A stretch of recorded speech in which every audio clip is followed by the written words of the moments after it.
Assalamualaikum warahmatullahi wabarakatuh. Iki ngaji santai-santai napa muhasabah. Muhasabah itu kalau Kiai Jawa maknani itu ngoreksi diri sendiri. Jadi menghitung diri sendiri. Ini pas bidang yang saya tekuni tadi karena Habib Ahmad yang minta kemarin sama ibu siapa dari Indonesian Power itu. Ibu Lia, saya turutin sekaligus saya sambil belajar terus tentang muhasabah. Dalam konteks Indonesia, muhasabah itu sudah jadi perilaku ya. Karena dulu orang tua saya, guru-guru saya kalau ngandani itu, bayangkan kalau kamu jadi dia. Jadi misalnya kita mentang-mentang atasan, otoriter sama bawahan, bayangkan kalau kamu jadi yang bawahan itu kayak apa? Laukun tamakanah, kalau orang Arab bilang bayangkan kalau kamu di posisi dia. Makanya guyonannya orang-orang Indonesia itu kan orang ngaramkan judi gitu, bareng dikasih tahu. Tapi yang menang anak jenengan, alhamdulillah. Ternyata ngaramkan itu karena ada anaknya. Kalau anaknya yang menang ya seneng. Meskipun itu guyonan, tapi saya punya padanan itu dalam kitab hikam. Nabi Ibrahim itu Khalilur Rahman, tentu bencinya minta ampun sama yang namanya maksiat. Suatu saat beliau diterbangkan di alam malakut. Itu kalau di hikam saya halaman 15 juga. Saya masih ingat betul. Mungkin kalau Anda beda halaman karena beda cetakan. Setelah diterbangkan di alam malakut, diperlihatkan sama Allah. Ada orang pezina, ada orang syaribul khomri, ada orang mabuk, ada orang macam-macam. Allah tanya sama Nabi Ibrahim, bagaimana pendapat kamu Ibrahim tentang mereka yang maksiat? Kata Nabi Ibrahim, ya Allah, habisi saja mereka. Mereka hidup di bumi engkau, makan rezeki engkau, kemudian mereka tidak taat sama engkau. Singkat cerita di fase itu, saya ulang lagi di fase itu, Allah nurutin sampai sekian peristiwa, mungkin 3 atau 4. Sudah, setelah sekian tahun Nabi Ibrahim lupa peristiwa itu, kemudian beliau diminta menyembelih anaknya. Ini versi kitab hikam. Memang versinya banyak tentang kenapa Nabi Ibrahim disuruh menyembelih anaknya. Ketika mau menyembelih anaknya, Nabi Ibrahim ragu. Huwa samratu fuadi, anak saya ini buah hati saya, kenapa engkau suruh menyembelih? Terus kata Allah, apa kamu tidak ingat ketika kamu saya angkat di alam malakut, kemudian kamu usul bunuh-bunuh, saya tidak mempertimbangkan usul Anda, tapi kenapa sekarang saya merintahkan kamu mikir gitu? Terus, ya karena ini anak saya ya Allah.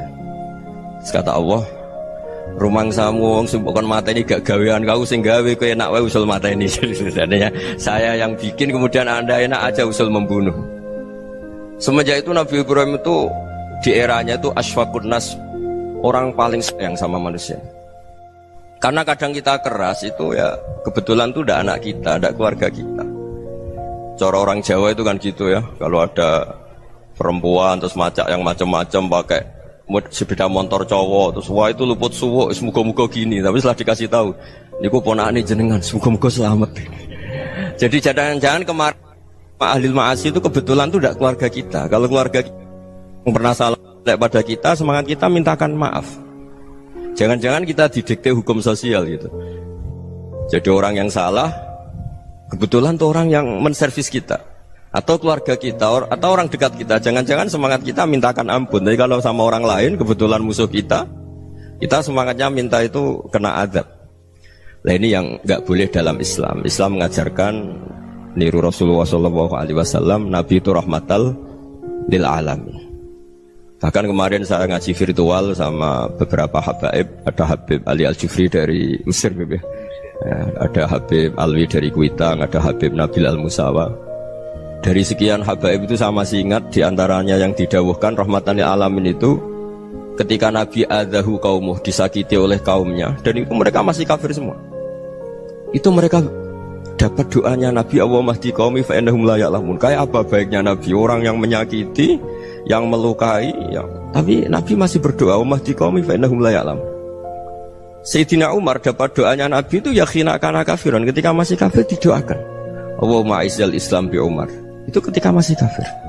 Itu pelajaran bagi kita bahwa yang sedang tidak cocok pun itu berdapat doa kita. Ya doa supaya kondisi kita baik, hari tambah baik. Karena agama ini Saya berkali-kali bilang limangka nayarjuwa wal yaumal akhir. Agama ini diperuntukkan bagi yang selalu punya harapan pada Allah Subhanahu wa taala. Saya cerita muhasabah ini tentang hubungan kita dengan Allah. Di Indonesia itu banyak orang fasik, banyak orang nakal. Ya di mana-mana orang nakal itu ya mayoritas, wa aksaruhum fasikun. Tapi berkahnya harapan. Mungkin saya kira nakal sok benda, mungkin saya kira sholat sok ben sholat, mungkin sekarang belum sakhok, belum dermawan, suatu saat dermawan.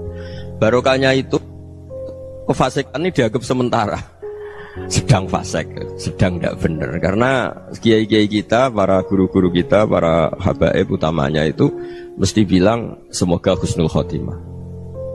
Nah barokahnya doa itu, semoga husnul khotimah itu menjadikan satu pola sosial. Yang sedang fasik ini masih diharapkan jadi lebih baik, jadi lebih. Sehingga kita tidak ngambil sikap ekstrim, yang ingin menghabisi atau ingin mengadili, tidak. Karena selalu kita punya harapan. Dan agama ini limangka nerjuwa wal yaumil akhir.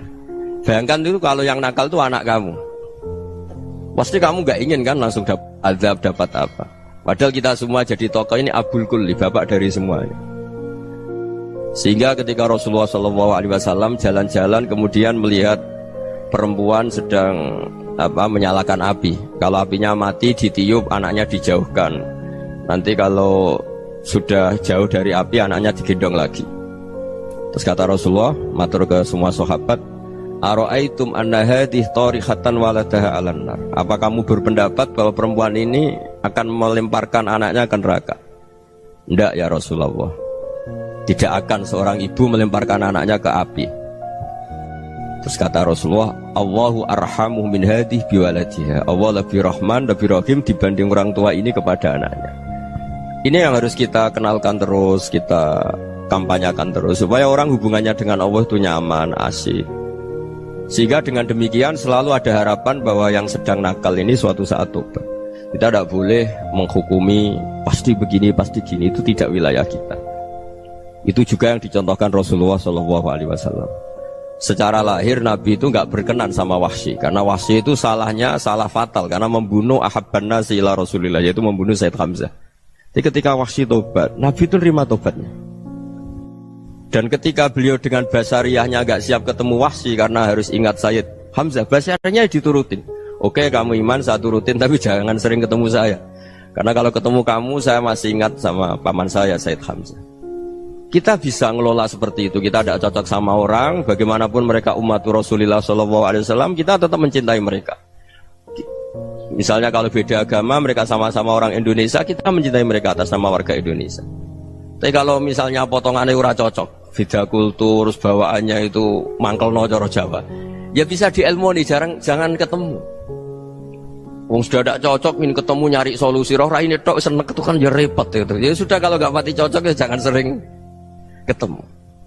Dan itu kita bisa memanage seperti itu tuh bisa. Saya berkali-kali cerita tentang Imam Syafi'i. Kalau dikasih tahu ya Imam Abu Abdillah, panggilannya Imam Syafi'i, tetangga anda ini ternyata banyak yang nggak senang anda. Jawabnya beliau senang. Ya bagus kalau nggak senang saya, ndak utang saya katanya. Jadi gara-gara saman seneng aku ngatur aku ini kan. Dan mungkin saman rasa seneng kan ya enak. Jadi hidup tuh dianggap happy. Kalau seneng ya teman silaturahim, kalau nggak seneng ya nggak bakal utang gitu. Baru kayak seneng itu nggak ganggu. Gitu. Jadi dulu itu orang bisa ngelola seneng ndak seneng itu bisa. Karena ada kearifan hubungan dengan Allah Subhanahu wa ta'ala. Hidupnya selesai karena masyghul bi dzikrillah, mereka sibuk dengan Allah. Makanya kata ulama-ulama tasawuf, kamu jangan melihat manusia perilakunya, tapi kamu juga harus ingat yang gerakkan semua itu Allah Subhanahu wa ta'ala. Dengan demikian kita farah, kita senang. Makanya Nabi kalau ngutus Anas bin Malik kemudian enggak kesampaian yang diinginkan karena Anas main, ketika garwa-garwani Nabi agak tersinggung, Nabi andikan Allah menghendaki yang saya inginkan kesampaian, pasti itu kesampaian. Jadi dianggap kegagalan Anas gak manggil yang dituju Nabi itu ya kersane Allah, ya enteng saja. Sayyidina Ali lebih parah lagi yang dialamin. Itu dalam beliau kalau dipanggil itu gak cepet-cepet ke sana. Ketika ditanya, kenapa kamu tak panggil gak cepet ke saya? Amin tu ukubatak, karena aku tahu kau orang baik itu pemaaf. Jadi makanya orang-orang soleh dulu itu bodoni itu. Makanya sekarang kalau ada orang bodoni itu mesti bidik orang soleh. Kalau orang-orang soleh itu kakean husnudzon lagi sering dibodonin. Abdullah bin Umar itu masyhur itu. Kalau ada budaknya sering sholat, sergap sholat itu dimerdekakan. Akhirnya enggak sholat pun pura-pura sholat. Akhirnya juga dimerdekakan.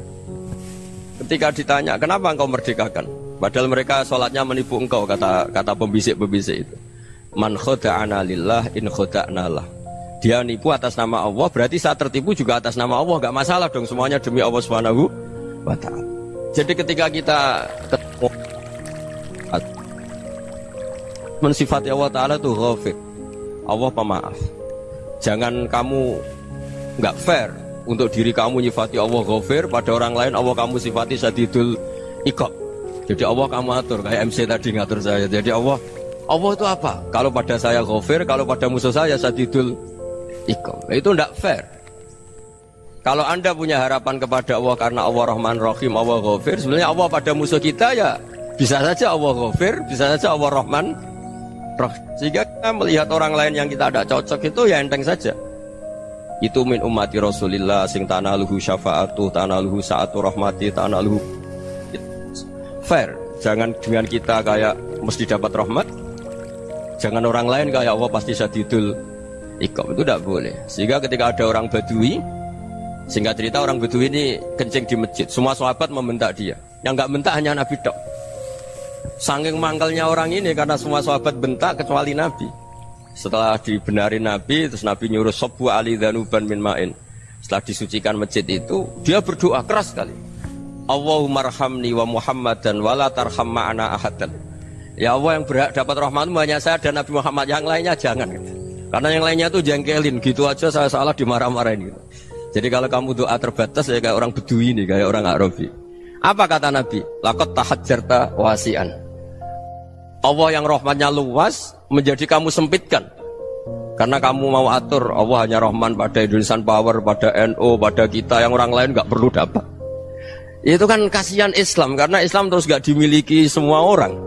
Allah tidak dimiliki semua orang, Rasulullah tidak dimiliki semua orang, karena di NU, di ormas tertentu, di nggak boleh seperti itu. Nggak boleh takhasyar tawasian, kata Nabi, tidak boleh mempersempit zat yang rahmatnya itu luas.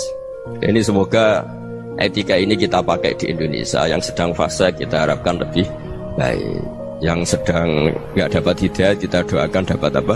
Hidayah. Masyhur kan, makanya tadi saya mohon sama Habib Ali supaya Habib Ahmad supaya tetap mahalul qiyam, tabaruk sama Habib Ali. Di antara doa-doa di Simtuduror masyhur itu antuqabilal mudhniba minnah fil ghufran wal musi'ah bil ihsan. Jadi harapannya para habaib, para orang-orang baik dulu ya, semoga yang dosa itu dimaafkan, yang sedang salah dibuka, bikin lebih baik. Nabi itu tugasnya juga gitu. Wastaghfir li dzambika walil mu'minina wal mu'minat. Nabi itu tugasnya juga memintakan ampun yang sedang salah. Nah ini cobalah jadi etika kita, muhasabah kita. Jadi muhasabah itu cara berpikir kita set, kita pikir ulang. Ternyata semangatnya seorang Nabi itu wastaghfir li dzambika walil mu'minun. Semangatnya itu memintakan ampun. Orang ahli tafsir tahu semua kalau Nabi itu tidak mungkin dosa. Jadi itu khitabun lin Nabi wa urida bihi ummatu, itu khitab Nabi, tapi yang dimaksud itu umatnya, karena Nabi tidak akan mengalami dzambun, tidak akan mengalami dosa. Sekarang enggak, kadang-kadang kita ini kalau orang lain salah itu semangat. Kalau di perusahaan ada teman salah, apalagi miran salah itu seneng, barokahnya salah bisa ganti kan gitu. Jadi kalau mungkin di dunia tokoh juga gitu, barokahnya ada tokoh salah, kita yang jadi populer sendiri, tidak boleh seperti itu. Kita harus salimus sodri di jami'il muslimin. Jadi ini harus dilatih. Saya tadi matur sama Habib Ahmad, latihan kita jadi hidup. Nabi itu kalau resep jadi wali itu kata Nabi gampang. Kata Nabi, kalau kamu ingin disenangin Allah, ya sudah. Kalau kamu asbahta wa amseta gini-gini, perasaan kamu, kata Nabi, jangan punya perasaan ghil sama orang muslimin. Itu sudah wadzalika min sunnati. Makanya Nabi ngendikan la yablughni ahadun an ahadin syai'an. Ada yang baca la yuballighni ahadun an ahadin syai'an. Seseorang jangan melaporkan ke saya tentang salahnya yang lain. Fa inni akhruju ilaikum wa ana salimus sadri. Karena saya ingin ketemu sampean semua dalam keadaan salimus sadri, tidak punya perasaan apa-apa. Karena kalau nurutin pembisik, nurutin informasi itu ya repot, karena orang pasti sepihak. Ada kiai yang top datang ke kampung-kampung ning desa-desa, kata yang seneng itu punya akhlak. Wah itu bagus orang besar datang ke kampung-kampung. Kata yang nggak seneng, Oh itu jobnya kiai kecil kok diambil, itu kan ya kasihan itu kan sudut pandang. Makanya saya sering bilang akal kita ini cukup untuk mentasdik Rasulullah Shallallahu Alaihi Wasallam. Meskipun perasaan kita kadang orang Jawa itu beda. Saya berkali-kali bilang sama peneliti dari Jogja, kenapa sih Gus para nabi itu kok poligami istrinya banyak? Nabi Dawud katanya itu berapa? Nabi Sulaiman malah jumlahnya agak terbatas ini. Nabi Muhammad itu paling sedikit. Saya tanya gini, perempuan itu orang lemah, jadi kalau nolong orang satu gimana baik, kalau nolong orang dua ya lebih baik, ya sudah kira-kira seperti itu. Paling tidak akal kita masih tahu kalau orang baik itu kan mesti baik, nolong orang satu baik, nolong orang dua ya lebih baik, nolong orang tiga lebih baik. Tapi kalau kamu orang nggak baik, satu saja kamu terlantarin, kamu miskinkan, kamu ya tinggal diukur kan. Kalau orang baik nambah baik, tapi kalau orang buruk tambah buruk. Nah itu akal. Akal kita bisa menganalisis kenapa sih nikah itu ada yang poligami, ada yang enggak. Sudah ukur saja diri kamu. Misalnya kayak saya elek keriting, rabi terus, memperbanyak wong elek. Orang perilaku netok, raine dadi elek kabeh gitu. Tapi nak kowe ku ganteng, alim, ganteng, sugih. Anake ganteng-ganteng, berhubung kowe saleh ahli swarga kabeh. Mertua yo bangga karena karir kamu meyakinkan. Ini mertua kamu aja gak bangga mau nambah. Ipar gak bangga, mertua gak bangga, desa kamu yang kamu wayai juga gak beda dengan Nabi ketika nikah Juwairiyah itu gak ada pernikahan sebarokah Nabi dengan Juwairiyah itu Azharu Rasulillah. Di situ habis perang banyak tawanan, gara-gara jadi besanya Nabi langsung dibebaskan semua karena Azharu Rasulillah. Sekarang besanya Kanjeng Nabi. Dulu Abu Sufyan mangkalnya bukan main sama Nabi, gara-gara putrinya dinikah terus langsung jadi. Kalau kamu kan enggak, nikah satu, nikah lagi, satu kampung musuhi kamu karena istri pertama ya cemburu, yang kedua agak bangga. Wah itu selesai itu di dunia wal akhirah. Maksud saya nganalisis Islam itu harus pakai akal. Dan akal yang dipakai, ini saya bawa ke kitab Ihya, adalah pikiran-pikiran para ulama. Makanya ketika Imam Ghazali ketika ditanya fakaifa bi muslimin fasikin asawwaha fi jami'i amri, kalau kalian ketemu orang fasik, orang Islam tapi fasik, perilakunya nggak ada yang benar. Kata Imam Ghazali jawabnya lucu, aneh. Mamin muslimin illa wa islamuhu ta'ah. Tidak ada orang Islam kecuali dia mau Islam, membenarkan Allah dan Rasul itu sudah taatnya dia. Kok kamu tidak bisa melihat taatnya dia? Dia pikirannya kan ini pemabuk, ini tukang apa. Tapi kata Imam Ghazali, sebenarnya kamu masih bisa berpikir positif. Mamin muslimin illa wa islamuhu ta'ah. Tidak ada seseorang Islam ketika dia milih Islam itu pasti ada taatnya, yaitu tasdik pada Allah dan tasdik kepada Rasulullah Shallallahu Alaihi Wasallam. Jadi dengan pola seperti itu, maka di antara guru-guru kita yang modern ya di era Mbah Maimun, di sini ada Habib Ahmad, Habib Salim, syair yang sering dibaca beliau adalah ada orang munajat sama Allah. Ini cerita munajat. Itu orang itu ngendikan gini, ana muznibun, ana mukhtiun, ana asi, huwa rahimun, huwa ghafirun, huwa afi. Ya Allah, saya mukhti, saya orang yang salah. Ana muznib, saya orang yang dosa. Ana asin, saya sering maksiat. Tapi engkau ya Allah, engkau ghafir, pemaaf. Engkau rahim, maha pengasih. Engkau afin, yang mudah memaafkan. Kata orang ini, ya agak kurang ajar, tapi saking senengnya sama Allah. Qobal tuhunna salasatan bisalasat. Ya gini saja ya Allah, sifat engkau diadu dengan sifat saya. Engkau Tuhan, Gusti, nggak boleh kalah gitu. Terus wasatahliban ausofu ausofi, dan engkau pasti pemenangnya gitu. Jadi ada orang rayu Allah dengan cara seperti itu ya ada ya. Saya ini manusia, salah saya banyak. Engkau ampunannya banyak. Engkau Tuhan, Gusti, nggak boleh ampunan Anda, ampunan engkau kalah dengan salah saya. Nggak boleh Tuhan kok kalah. Jadi untuk supaya orang punya harapan gitu. Banyak juga wali-wali yang jadab ketika datang ke makam Rasulullah SAW. Itu kalau dongo ya agak kacau sebetulnya, cara syariat agak kacau. Ya Allah, engkau punya dua pilihan. Jika engkau menjadikan saya soleh, surah habibu, yang senang kekasihmu, yaitu Rasulullah SAW. Tapi jika engkau menjadikan saya fasik, surah adubu, yang senang itu setan. Monggo jenengan mau menyenangkan kekasih jenengan, mau menyenangkan musuh jenengan, monggo jenengan bebas kok memilih. Mestinya Allah ya senang menyenangkan kekasihnya. Jadi ya, intinya Allah dipaksa untuk menjadikan dia orang soleh gitu. Jadi kayak kemarin itu Pak Gus siapa yang kesini itu kuliah ke sini itu sama Habib Ahmad. Saya pertama nggak mau, lama-lama Habib Ahmad. Ini gimana Gus? Orang taunya saya dekat jenengan, kalau nggak kasil saya malu. Waduh, ini kayak doanya wali yang tadi. Nggak punya pilihan, nggak ada pilihan ini. Jadi saya mohon muhasabah itu dimulai cara berpikir. Makanya di sini sebetulnya teks ini supaya dapat barokahnya Ihya. Ini kitab yang disenangi para habaib, para ulama. Sebetulnya teks di muhasabah itu redaksinya gini ya, yang lengkap. Hasibu anfusakum qabla an tuhasabu wa zinuha qabla an tuzanu wa tahayya'u lil ardil akbar. Jadi ada kata wazinu, jadi ukur. Perilaku Anda ini diukur, ditakar. Misalnya kita sebagai suami kan ya punya hal-hal yang kita tidak ideal. Corong Jawa mesti pesek, cara rezeki ya pas-pasan ya. Dan kita juga kalau makanya agak boleh tanya istri begini, apa saya cinta pertama Anda? Pasti Anda kecewa. Orang jadi istri hanya korban terakhir itu. Sudah. Karena orang kalau ngelamar kemana-mana gak jadi, yang jadi istri itu pasti korban terakhir itu. Jarang istri pilihan pertama, jarang. Ayo semua yang nikah. Rata-rata itu pilihan Anda pertama Pak, dari sekian ditolak di mana-mana terus. Ya perempuan terakhir. Kamu juga korban terakhir gitu. Itu wali-wali dulu kalau ngandani kita itu sederhana. Antal ini masyhur diceritakan Habib Zain bin Semit dalam kitab Al-Manhajus Sawi. Antalam tajid min nafsika kullama turid. Fa kaifa turidu min ghairika kullama turid. Kamu yang ingin ideal saja, kamu tidak menemukan pada diri kamu untuk menjadi ideal. Kamu kan ingin ganteng, ingin punya uang banyak, ingin perilaku Anda sempurna. Anda saja yang punya keinginan tidak bisa mewujudkan keinginan Anda sendiri. Fa kaifa turidu min ghairika ma turid. Jadi antalam tajid min nafsika kullama turid. Fa kaifa turidu min ghairika kullama turid. Kamu yang punya keinginan saja. Misalnya saya ingin punya uang banyak, perilaku saya selalu benar, gak pernah salah. Loh, saya yang ingin saja dengan diri saya gak bisa untuk benar terus. Kok kamu berharap orang lain selalu benar? Jadi antalam tajid ya sama. Kalau kamu menuntut istri kamu itu ramah, neriman, apa kamu neriman sama wajah istri Anda gitu? Engkau ya pola neng dindi jajaki sana jajaki sini, kamu sendiri tidak tahu apa.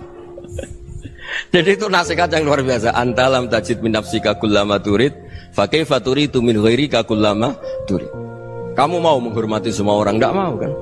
Kemudian Anda berharap semua orang menghormati kamu. Kamu tidak ingin kan orang lain semua menghujat kamu. Sementara kamu enak aja menghujat orang lain. Makanya Rasulullah SAW luar biasa ketika bikin kaidah sosial. Apa la yu'minu ahadukum hatta yuhibba li akhihi ma yuhibbu li nafsi. Jadi kalau ukuran iman itu sederhana. Kalau sesuatu itu baik, nyaman bagi Anda ya bayangkan itu pada teman Anda. Misalnya Anda bangun tidur sudah acak-acakan, gak punya uang, utang jatuh tempo, kan gak ingin ketemu orang. Ya kamu jangan bertamu ke jenis ini karena dengan kamu yang alami juga gak siap ketemu orang. Makanya ada Habib Alim itu dilapuri sama seseorang. Beb, dulu teman saya itu ketika saya kaya itu sering main ke saya. Setelah saya miskin, mereka tidak main ke saya. Kata Habib itu bagus, sunahul begitu itu bagus. Coba kalau kamu dulu kaya, teman kamu main kan kamu gaya. Di rumah ada makanan, bisa hormat tamu. Setelah kamu miskin jadi buruh manol di pasar atau buruh bikin boto, teman kamu datang, malu enggak kamu? Mendingan enggak datang gitu. Akhirnya baru, oh ya alhamdulillah kalau gitu. Loh iya kan dulu teman kita datang, kita ada Alphard, istri cantik, rumah bagus. Lah kita miskin, buruhnya orang pas dibentak-bentak, teman kamu udah datang. Milih datang kamu enggak kalau setelah kamu jatuh? Enggak kan? Jadi barokahnya ilmu itu terus. Ya, tapi kadang-kadang orang tuh, wah setelah saya miskin teman-teman enggak kasih kesini. Ya kalau kamu sudah jatuh, teman-teman kamu situ jadi tontonan. Ya mulai sekarang cara berpikir itu dirubah. Dulu yang namanya kiai itu kalau diundang orang itu ya agak-agak senang. Semenjak saya itu agak rubah. Mengundang kiai, ngatur kiai itu tak haram-haramkan ya ada lumayan lah sekarang itu sudah mulai agak beretika. Dulu itu ngundang tuh tanggalnya ditentukan, jamnya ditentukan, enggak mikir apa kiai saat itu nganggur, enggak. Punya wadifah, enggak. Dia milih tanggal yang dia nganggur, enggak mikir pas itu kiainya nganggur apa, enggak. Ya saya hanya cerita aja, kamu tersinggung ya monggo, boten nggih monggo itu kan. Jadi saya mohon lah supaya tadi saya juga matur ke Habib Ahmad. Jadi untuk orang merasa ikut sunnah Rasul itu gampang sekali kata Sayyid Muhammad. Dulu Nabi berpakaian ala daerahnya. Kalau mikot ya pakai mikotu baladi. Karena Nabi orang Madinah dan beliau berdomisili di Madinah, ya misalnya mikotnya dari Bir Ali misalnya. Tapi kalau Anda orang kawasan Tanim mau umrah ya dari Tanim. Misalnya kawasan Jirona ya dari Jirona. Artinya apa? Kamu ngambil mikot karena Nabi mikot misalnya dari Bir Ali, bukan berarti kamu harus seperti Nabi di Bir Ali. Kamu orang Mekah, misalnya kamu orang Tanim, orang ya harus dari mikot itu apa? Baladi.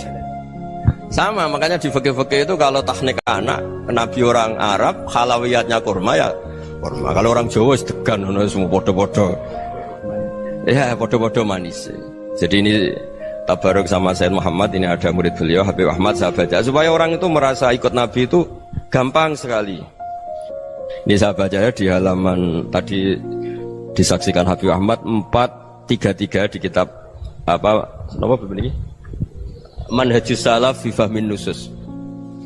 Itu kata Sayyid Muhammad, wa kanat sunnatu Rasulillah annahu yat'amu ma yajiduhu fi ardi wa yalbasu ma yajidu wa yarkabu ma yajidu mimma abahu Allah Ta'ala. Faman istamala ma yajidu fi ardi fa huwa al-muttabi' lis-sunnah. Kama annahu hajjal baita min madinati. Faman hajjal baita min madinati nafsihi fa huwa al-muttabi' lis-sunnah. Wa illam takun hadhil madinatu tilka. Jadi intinya misalnya Nabi dulu itu ngasih sedekah kepada fakir miskin ya pakai dinar, dirham. Ya kalau orang misalnya sedekah pakai rupiah ya sudah ikut sunnah Nabi. Jangan lu Nabi pakai dinar loh, kamu kok pakai rupiah. Dulu dinarnya Nabi udah ada tulisannya Bank Indonesia, kamu ada tulisannya Bank. Ya tidak ada seperti itu. Ya jadi misalnya Nabi sedekah pakai tamar atau pakai al-aqid, ya kita pakai beras, pakai apa. Supaya orang tuh bahwa Rasulullah itu milik kafatal linnas, milik semuanya. Sehingga merasa ikut sunnah Nabi itu ya semuanya. Makanya dulu Mbah Mun kalau motivasi saya supaya bombong, kalau orang Jawa bilang bombong. Wong Jawa mesti ono wong alim. Beliau menyontohkan mas itu Mbah Fadol, Senori, Mbah Ihsan Jambes. Itu bisa ngarang-ngarang kitab luar biasa. Padahal beliau bukan orang Arab. Imam Sibawai itu orang Persia, Imam Ghazali orang Tus itu juga ikut Persia. Kata Mbah Mun, wong sing ora Arab lah mesti untuk jatah alim kata beliau. Karena Nabi itu diutus kafatal linnas. Nanti kalau orang yang alim itu Arab tok, berarti tidak ada perwakilan dari Afrika, dari Asia Tenggara, dari mana-mana. Makanya karena Nabi statusnya itu kafatal linnas. Jadi kita harus bangga sebagai Muslim, sebagai orang Indonesia karena misalnya Wali Kutub. Dulu terkenalnya hanya ada di Yaman, di mana. Ternyata pernah ada juga di Indonesia dan seperti Habib Abu Bakar Segaf Gresik. Jadi ya artinya kan tetap orang Indonesia meskipun beliau zuriyah Rasul kan ya sudah orang apa? Orang Indonesia. Zuriyahnya Habib Ali Simtuduror sekarang di Solo. Jadi Indonesia juga dapat alawin banyak dari Sadatin al-Alawin juga banyak. Jadi saya mohon barokahnya ngaji seperti ini. Melihat orang lain tuh gampang, bayangkan tuh kalau anak kamu. Makanya Nabi nanti kalau nggak percaya lihat di Hikam nomor 15 di kitab saya itu. Di situ dijelaskan oleh Hikam, jangan-jangan semangat Anda pada orang yang maksiat, pada orang yang keliru supaya dihukum itu karena kebetulan itu udah anak Anda, itu udah keluarga Anda. Coba kalau itu keluarga Anda. Makanya kalau saya guyonan di Jogja itu ada pembantu mecahkan piring terus dimarahi majikannya, saya mesti guyon gitu, pasti itu pembantunya tidak cantik. Kok bisa Gus? Andekan cantik dan kamu senang mecahno piring satu, piring 1000 ora iso ngamuk kowe. Ternyata ngamuknya tuh karena mecahkan piring apa karena plus tidak cantik? Coba jawab para lelaki ini. Kamu marah sama orang maksiat tuh karena maksiat karena plus itu udah anak Anda. Bayangkan kalau itu anak Anda. Itu hebatnya Rasulullah SAW. Karena kita yang salah pun kadung umatnya, Nabi tetap ngasih fasilitas syafaati li ahlil kabair min ummati. Kayak apa baiknya Nabi? Nggak ikut maksiat tapi ikut fasilitasi ngasih syafaat. Loh kalau li ahlil ibadah kan wajar. Nabi ketika ini syafaati li ahlil kabair min ummati. Ya karena tadi logika yang dibangun Rasulullah itu logika yang luar biasa. Kita semangat orang lain kena hukuman itu karena kita tidak punya ra'fah, tidak punya rahmah. Coba kalau Rasulullah yang bil mu'minina ra'ufur rahim, semangatnya itu mendoakan supaya tobat, mendoakan diampuni.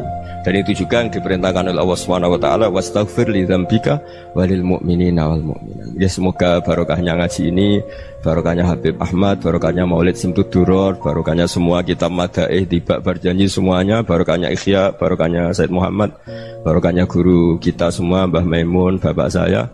Kita ini ngikuti manhaj, ya, ngikuti apa? Manhaj. Saya sering didhawuhi Mbah Mun, kenapa ihdinas siratal mustaqim bukan siratoka? Bukan jalan engkau ya Allah, karena Allah itu nggak bisa kamu tiru. Allah itu tidak tidur, tidak makan, tidak kesel, tidak capek. Yang bisa ditiru itu siratal ladzina an'amta alaihim. Yang bisa ditiru manusia ya niru manusia. Karena Allah itu tidak bisa ditiru. Makanya ihdinas siratal mustaqim siratal ladzina. Dan niru siapa? Niru guru-guru kita. Termasuk niru cara pandang. Jadi misalnya ada orang awam di rumah itu hanya delok reng, delok tikus liwat, itu kan kayak nganggur. Kok ora tahajud malah main delok reng. Melihatnya jangan gitu. Huwa tarokal ma'asiyah. Dia di rumahnya ndak dugem, ndak kemana-mana. Dia berarti malam itu tarkul ma'asi. Tidak nyopet, tidak garong, tidak ke tempat maksiat. Susahnya apa sih husnudzon? Jadi jangan lihat huwa tarkut tahajud, huwa tarokat tahajud, wa taroka qiyamal lail. Oke ya, namanya orang begitu ya tidak tahajud, tidak qiyamul lail. Tapi susahnya apa sih kamu bilang huwa tarokal ma'asiyah? Dia juga meninggalkan maksiat, dan tarkul maksiat itu ibadah. Supaya orang tuh gampang lah husnudzon sama orang muslim. Ini orang mukmin, orang yang luar biasa. Di mata Allah itu orang yang luar biasa. Kayak tadi Imam Ghazali, kalau saya ketemu orang muslim kemudian dia tidak pernah baik, gimana? Kata Imam Ghazali, ma min muslimin illa wa islamuhu ta'ah. Tidak ada orang Islam ketika dia mentasdihkan Allah dan Rasulullah, berarti dia juga punya taat. Ya ini latihan saja, sing iso nglakoni Habib Ahmad kula namung cerita mawon. Kula cerita secara akademik, saya punya kitab, saya baca.